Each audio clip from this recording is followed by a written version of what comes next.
All right, this is my stereo that I just installed in this new truck that I just picked up. It had the Alpine unit in, as you saw in one of the previous videos if you watched.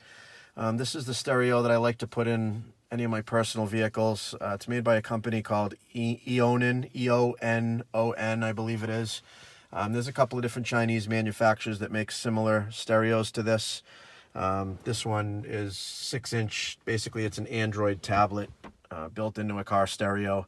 You know, you download apps, you can change your launchers, and basically no different than that. It's 6 inches in size. It's got the designated knob as well, which is really nice if you want to change your volume really quick.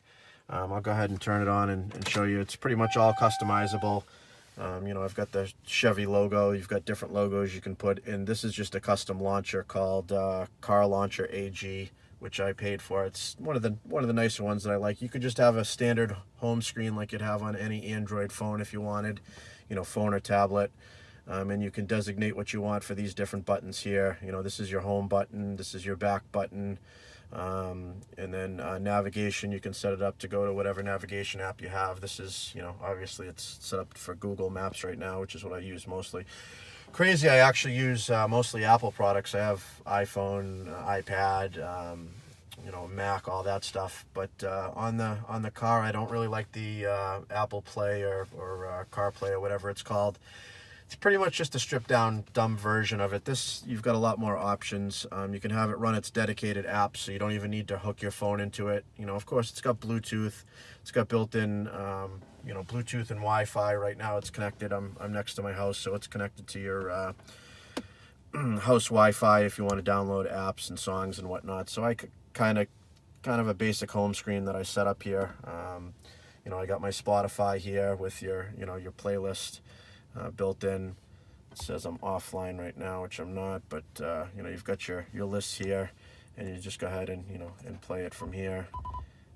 And I think it's downloading right now or on mute or something. But so you've got you know, different apps you can set up here. This navigation here would be the same as pushing the navigation button.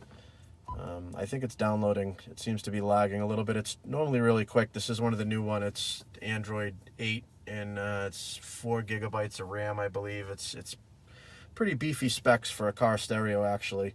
You've got your radio here, your radio tuner. And you can change, you know, obviously change your stations. You've got full touch screen, so you can pretty much touch anywhere on the screen. You've got your pull down menus.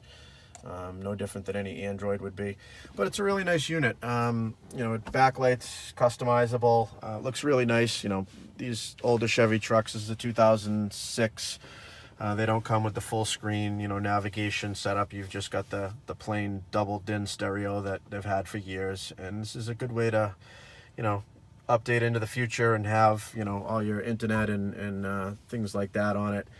Here's just a regular app drawer, which is, you know, all the apps. Another nice thing that I use is the Torque app, which I've got a OBD2 Bluetooth controller that you plug in. It's like $20 to buy, and then it connects Bluetooth, and you can watch any of your sensors or, you know, values in your truck, look for codes, check for codes, that type of thing. Basically, you have an onboard scanner right in, and you could set up and have your own dashboard with you know, RPMs and, you know, any of the sensor readings that you want. It's pretty cool. I don't use it that much more than just to check codes and whatnot. It's kind of nice to have if you're, you know, looking at things. It's got a pretty good onboard amplifier. You can select quite a few different settings. You've got a subwoofer, separate controls, and it's got a crossover settings and all kinds of other things in there. This here you can change to have, you know, which is your miles per hour. It's got a built-in GPS with an antenna and a separate microphone, which I've got placed up here for using your Google Assistants and stuff like that. Or you got this type of clock, depending on what you have set up. I actually think I'll stick with that. I think that's a nicer style.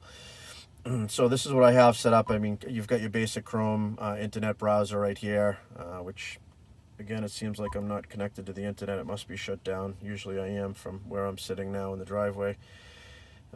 Radio, navigation, Spotify, apps, Chrome, equalizer. You can change any of those on this setup. Then there's different settings here. I got the full version. I think it cost me $1 to upgrade to the full version of this app. You know, like I said, they've got the different logos in here.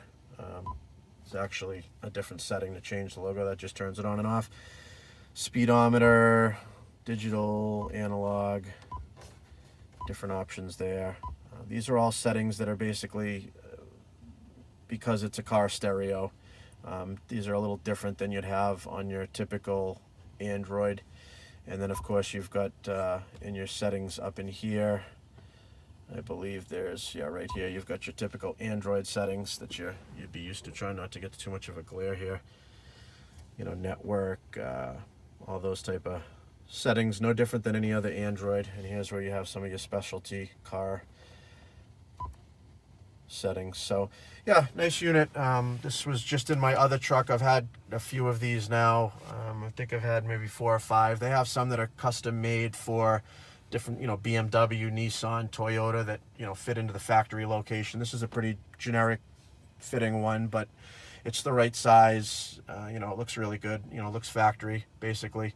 And it's just nice to have long trips and whatnot. If you want to put on YouTube, not that you should be watching it when you're driving. I don't think you should do that, but you could certainly listen to, you know, YouTube videos almost like a podcast or something like that. Of course, it has podcast apps as well, and you can stream your stereo through it. Inside, I've got a couple of USB cords here that are connected up to the radio, so you could hook in a thumb drive and have you know, your own music set up that way, or videos, or whatever you would want. It's also in the front here. You've got a place for an SD card. I think it's a micro SD card and GPS card, whatever that is. I'm not even sure. So if you wanted to add, I think it's got 32 gigabytes of memory in it now, which is fine for what I have. Like, I have my Spotify playlist, and pretty much have, let me find it here. Pretty much have my own library. Oh, I think it's playlist. Yeah, here we go. Here's my, I got 313 songs in my playlist, and you know, they're all downloaded, so you don't actually need internet to play them. Actually, might not be downloaded right now because I just switched it from a different vehicle, so I might have to go in. But yeah, so just wanted to show you that, and if it's something you're thinking about picking up again, it's you can get them on Amazon, and their website that directly is eonon.com. Not, like I said, I'm not sure how it's pronounced, but it is a company they've sold a ton of them. I've never had a problem with any of them. I know it's not, you know, a name that you're used to. It actually had some branding right here that I took some paint thinner and just kind of rubbed off, just so it, you know, had more of a factory look inside the car. You know, you could change any of the colors depending on what vehicle you have, and, you know, you might want to check it out and look at them. They're pretty inexpensive. I just pulled out an Alpine head unit that was, you know, really nice, that was in here, but it was your basic regular DIN style with the pocket underneath, and you know, you could just instantly tell that it didn't come with a truck. This is something that, you know, once you shut it off and yeah, just take a second to power down, and if you were to look in here, you know, you'd think that might have been factory. It might have came like that. You know, some of the newer vehicles come with full touch screen, you know, built in when you buy it. So I like the up-to-date look, and this is the second one of this exact one. We've got a Yukon that I've got this same exact unit. Actually, it's the version prior to this, which was the Android 7. This is the Android 8. I just got this one about a month ago. Had it in my last Chevy pickup that I just sold, and I now transferred it into this one. And next I'll be hooking up the subwoofer. I've got it under the seat in here.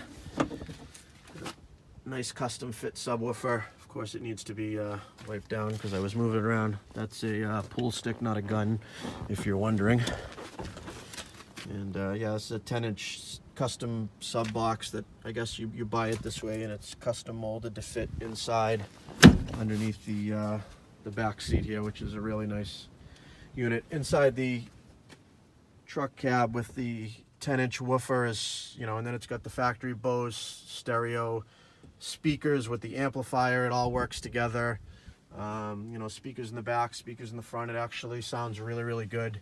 That's the same setup I had in my last truck, and I'm very happy with it, just with the one added amplifier for the subwoofer. It's a 10-inch subwoofer, and I believe it's a 300 watt RMS, like 600 watt max amplifier to drive it. And then, like I said, all the rest is factory stereo. And sounds really good. I'm pretty happy with it. I've had some crazy systems in the past, but you know, it can get out of hand. This is a pretty nice setup for a small amount of money. I think it's the woofer in the box you're talking about. I think it's, you know, under $200. The amplifier I have was about $130, and the stereo unit here was I think about $230 in that neighborhood. So it's at $200, $300, you know, $600. I think you know, need some adapters and whatnot to hook into the factory stereo system. But you've got a subwoofer, you know, 4-speaker, nice stereo system with the internet and basically anything you'd want to do with the head unit here. It also has outputs that you could hook into, you know, if you wanted to put separate speakers, not speakers, what are they, screens inside the back of the headdress that, you know, they sell. I think they even sell those separately. You could plug them in if you had, you know, for the rear passengers to watch, if you have kids, whatever. Like I said, it's got the rear backup camera hookup, GPS, the microphone, a couple of other things. It's pretty full featured for anything that you might want in the future.